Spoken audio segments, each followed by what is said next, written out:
You're very lucky that your town is in here. I want to thank you all for having me today. I want to thank Pastor Stephen for inviting me.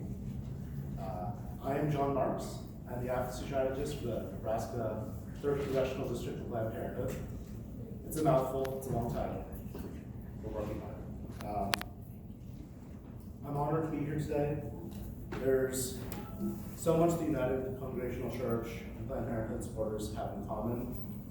We all believe in the inherent worth and dignity of all people.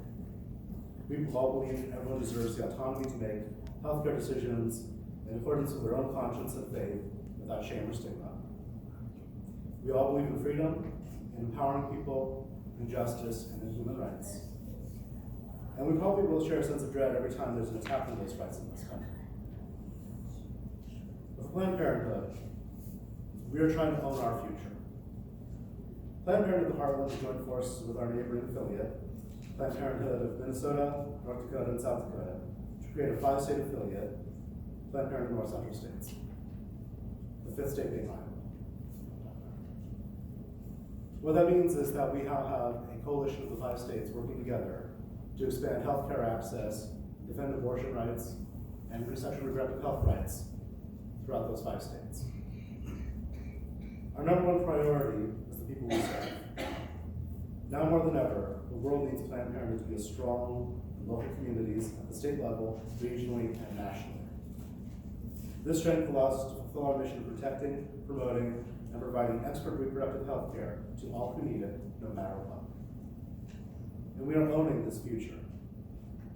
This new regional structure and our state leadership teams enable us to share strategies and resources to increase our presence and power each of the 5 states. Planned Parenthood Nebraska operates health centers in Omaha and Lincoln, all providing a range of affordable healthcare services, including birth control, sexually transmitted infection testing and treatment, pregnancy testing, HIV testing, emergency contraception, annual exams, cancer screenings, and abortion care. Last year, we served more than 9,500 patients in Nebraska, and we're going to serve even more in the future. Planned Parenthood also opened an office here in Grand Island, my office, to provide additional education and outreach to Nebraskans about sexual and reproductive health issues, equipping them with the tools to advocate for their health and rights. Also, this is to serve as a strong partner of community partners, including health centers, schools, and local nonprofits, to deliver quality care in the Tri-Cities area. Planned Parenthood is expanding access to its high-quality services. We have now the Planned Parenthood Direct app, which allows patients who need UTI screens or to access birth control to do so from the comfort of their own smartphones. This is really important, especially in rural communities where people have to drive upwards of 250 miles in order to access health centers. Often, when they have to drive these far, patients will simply forego healthcare entirely or put off doing it until it becomes a matter of crisis. Planned Parenthood also teaches age-appropriate and medically accurate information to people regardless of where they are in life's journey, so they can have all the information they need to make healthy decisions. Studies have proven that comprehensive sex education will reduce abortions, unintended pregnancies, and STD rates. We've been around for more than a century.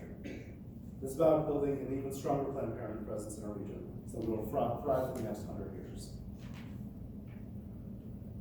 We believe all people should have access to reproductive health care. Yet women of color, immigrants, and LGBTQI+ people, especially those whose identities intersect, are disproportionately impacted by restrictions on that care. For many, birth control and abortion are out of reach because of their income and where they live, especially those in rural areas. I'm particularly proud that recently Planned Parenthood began providing gender-affirming health care. For those who don't know, those are for those who are transgender and are transitioning. We provide that, and I'm very proud to say that we provide that. Reproductive health equity means providing people with what they need to have a fair chance at healthy sexual and reproductive health. That means making sure your race, ethnicity, gender, income, sexual orientation, immigration status, and neighborhood does not disadvantage you from accessing the quality and affordable health care services you need. We are particularly proud of the work we're doing in schools to increase comprehensive sex education and to reach out to these marginalized communities, to increase access to birth control, STI screens, and general affordable health care. Ultimately, bodily autonomy leads to economic security. If people, particularly women, cannot decide whether or not to have children, then all kinds of things are under threat. The ability to finish high school or college is hindered. Women's level of educational attainment is highly correlated with earnings, so the decision of whether and when to have children affects lifetime economic stability and security. The same goes for women in the workforce. Women working full-time year-round are already paid less than men working full-time year-round in every state, with even worse disparities for women of color. The economic impact of the inability to access abortion care is especially stark when women end up raising children on their own. Women-headed households face poverty rates that are double the rates for single fathers. We also know that close to 60% of women seeking abortion care are already parents, and 75% of those are poor or low income. For me personally, it's incredibly important as a son of a single mother to stress that women should have the rights to make those decisions for themselves, to plan how and when they have kids, or if they have kids, according to their own desires and goals for their lives. I know that my mom, had she been compelled to have children against her will, would not have been able to make it as a single mother struggling in California with 4 kids. So it is important. Reproductive justice is economic justice. It means that women and families have what they need to thrive. From deciding if and when to have children, to ensuring that women can have safe and healthy pregnancies, to making sure that families have access to supports ranging from high-quality, affordable childcare to safe homes and neighborhoods, to access to affordable health care. Reproductive health care is health care, abortion is health care, and health care is a human right. Ultimately, above all else, the thing I want to stress is Planned Parenthood saves lives. My mom is 73 years old. I grew up with stories from my aunts, my older cousins, about what life was like before Roe v. Wade. As controversial as it may be, Planned Parenthood saves lives, and Roe v. Wade saves lives. Access to abortion care saves lives. So what can we do? Ultimately, we have to speak up and speak out.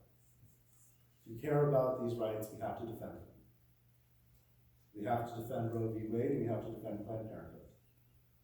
If you have a story to share about your time with Planned Parenthood, or how it helped you, or how it positively affected your life, share it. You never know who might have their own stories. And you might be surprised how many other people in this area feel the same way you do.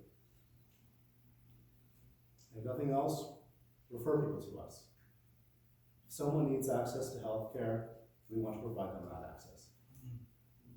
Especially if they come from marginalized communities, especially if they're poor, disadvantaged, we want to help them and we want to serve them.